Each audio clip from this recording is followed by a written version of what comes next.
Hello, beautiful people. Blessings, Om. I was compelled to do a video today to empower you. I got a couple new things I'm going to do. See how it works out.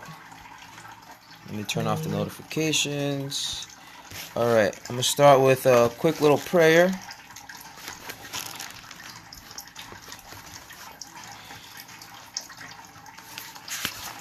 Okay. Though I sleep for countless time in ignorance of my Lord, you kept an inner wakefulness hidden as a seed inside my being. Since you kissed this seed into awakening, I am returned awake and truly alive in you. I am today's Lazarus, but with this difference, this awakening is timeless and imperishable. How unfathomable is your grace. Hey Stephanie. Hey Nita. Hey anyone that's in here. Blessings to you all. I don't know if you guys have ever been kissed from within. It's a term they use in a lot of spiritual groups. And it's basically when your awakening goes from you chasing God, you reading books, you really being hungry for knowledge and wisdom, and then all of a sudden it flips. All of a sudden now you're being chased by God. Now all of your imperfections are coming out. Now you're going through all these purgings. Now everything in your life is upside down and you don't know what happened. You don't know how you got here.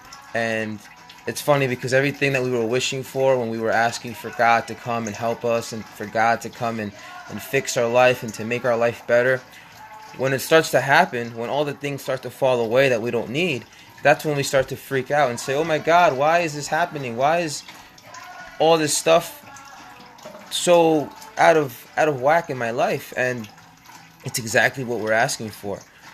You can't plant a seed in grounds with weeds. So first you got to pull out all the weeds. You got to get rid of all the stuff that's going to hinder your seed before you plant it. Just like with you, if you truly want to be your highest, truest, most amazing, most lovable self, you need to get rid of all the muck, all the grime, all the negative concepts and ideas that you have made you, and you have been living from those ideas, thinking that that's your world, that's who you are, that's who they are, that's who your wife is, your husband. We project all of these ideas out into the world, kind of like a projector projects a movie onto a screen. We're constantly projecting whatever it is we feel, whatever we feel valuable within us, within our mind. So to be kissed from within, to be kissed by God, to let go and let God, it has to do with learning to drop all these things, learning to no longer need training wheels in life. Instead, we start living from a place of spontaneity, not knowing what's going to happen, not caring whether the next moment's going to be better than the moment before. And ironically, that's when the moments get better and better. That's when life really picks up this luminous glimmer to it, and it's like you're a kid again, and every day you wake up and you're not attacked by all these thoughts that come in the morning and try to convince you that your life sucks. Instead, you might have those thoughts, but they are less and less in between, and instead you are left with this peace, with this feeling that everything is where it needs to be. Even in moments of confusion, it's easier to break out of those moments of confusion and instead see that everything is in divine timing. Everything is where it has to be, and you just have to trust the process. The more you trust the process, the faster you will evolve yourself, the faster you will cleanse yourself. But you have to be careful because the mind is very clever. It's like a fox. It will use all of your buttons against you. It will use everything that you have held dear to you, because you have to remember your mind, your ego is like your shadow. It has lived with you from day one in this body. So it knows you. It knows what you like. It knows what you don't like. And it's going to use those things to stay in control. Because at the end of the day, your ego is just simply your likes and dislikes. It's your story, your commentary in this flesh, in this life. So to get rid of all that means you can't be attached to it anymore. So the ego turns into almost a guide, a guru of sorts, because it will test you, it will put you in situations, it will corner you and make you deal with things you haven't dealt with for a very long time. A lot of childhood trauma comes up when this happens. A lot of dogma society has put into you, a lot of religious beliefs. All this stuff starts to come up, and it will come up in ways where it will trigger you. It will make you fall out of your element, fall out of your center, and make you fall back into that spiraling down of, I must do something, I must fix something, something has to change. This is all the play of our shadow, the play of the aspect of us that believes that things aren't good, that we need to make things better. But there's a deeper aspect, the God within, which has already created all that is, which already knows all that is, which already is all that is. So it doesn't need things to be better, because it is everything. Why would it need something to be better when it already has experienced the light and the dark? It already knows where it all goes. It already knows why it's happening. It already knows who it's going to help.